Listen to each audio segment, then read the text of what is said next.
നമസ്കാരം കർമ്മ ന്യൂസിലേക്ക് സ്വാഗതം. ചർച്ചയ്ക്ക് തയ്യാറെന്നും വിംഗ് കമാൻഡർ അഭിനന്ദൻ വർദ്ധമാനെ വിട്ടുനൽകാനുള്ള തീരുമാനം അതിന്റെ ആദ്യ ചൂടാണെന്നും പാകിസ്ഥാൻ പ്രധാനമന്ത്രി ഇമ്രാൻഖാൻ നടത്തിയ പ്രസ്താവന കേട്ടതായി പോലും ഇന്ത്യ ഭാവിക്കുന്നില്ല. ആഭ്യന്തര രാഷ്ട്രീയവും പാകിസ്ഥാനും ഭീകരവാദവുമായുള്ള ബന്ധത്തെക്കുറിച്ചുള്ള നിലപാടുമാണ് ഈ സമീപനത്തിന് കേന്ദ്ര സർക്കാരിനെ പ്രേരിപ്പിക്കുന്നത്. ജമ്മു കാശ്മീരിലെ കിപ്വാര ജില്ലയിലുള്ള ഹന്ദ്വാര മേഖലയിൽ ഭീകരരും സൈനികരും തമ്മിലുള്ള ഏറ്റുമുട്ടൽ നടന്നു. 3 ഭീകരരെ സൈന്യം വളഞ്ഞു. വെടിവയ്പ് അവസാനിച്ചെന്ന് വാർത്താ ഏജൻസിയായ ANI റിപ്പോർട്ട് ചെയ്തു. ഭീകരർക്കായി തിരച്ചിൽ തുടരുകയാണ്. രാത്രി വൈകി നടത്തിയ തിരച്ചിലാണ് ഭീകരർ ഒളിച്ചിരിക്കുന്ന വിവരം ലഭിച്ചത്. ഇന്ത്യൻ സൈന്യവും ജമ്മു കാശ്മീർ പോലീസും CRPF-ഉമാണ് രംഗത്തുള്ളത്. ഇന്ത്യയുടെ മിന്നലാക്രമണത്തിൽ വിറച്ച പാകിസ്ഥാൻ മറുപടി നൽകാൻ അയച്ചത് 24 പോർ വിമാനങ്ങളായിരുന്നു. നിയന്ത്രണ രേഖ മറികടന്ന് എത്തിയ പാക് വിമാനങ്ങളെ തുരത്തിയത് ഇന്ത്യൻ വ്യോമസേനയിലെ 8 ചുണക്കുട്ടികളാണ്. പാക് പട്ടാളത്തിന്റെ പിടിയിലായ വിംഗ് കമാൻഡർ അഭിനന്ദൻ വർദ്ധമാന്റെ മനോധൈര്യം രാജ്യം വാഴ്ത്തുകയാണ്. തകർന്നു വീഴുന്നതിന് മുൻപ് പാകിസ്ഥാന്റെ പോർ വിമാനം വെടിവെച്ചിട്ടത് അദ്ദേഹമായിരുന്നു.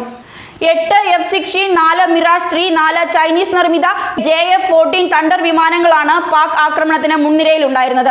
ഇവയ്ക്ക് സുരക്ഷയൊരുക്കാൻ 8 പോർ വിമാനങ്ങൾ പിന്നാലെയും.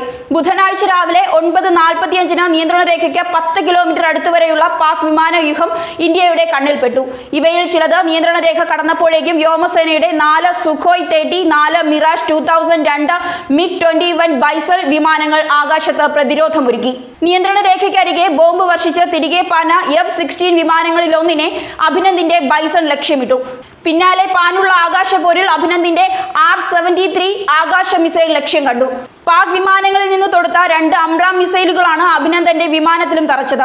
സംരക്ഷണത്തിനായി ഒപ്പമുണ്ടായിരുന്ന MiG-21 ബൈസൺ രക്ഷപ്പെട്ടത് തലനാടിരയ്ക്കായിരുന്നു.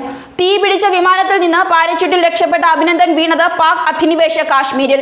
സേനാ കേന്ദ്രങ്ങൾ ആക്രമിക്കാൻ ലക്ഷ്യമിട്ടിരുന്നില്ലെന്നും തിരിച്ചടിക്കാനുള്ള കരുത്ത് പ്രദർശിപ്പിക്കുക മാത്രമായിരുന്നു ലക്ഷ്യമെന്നുമായിരുന്നു പാക് വാദം.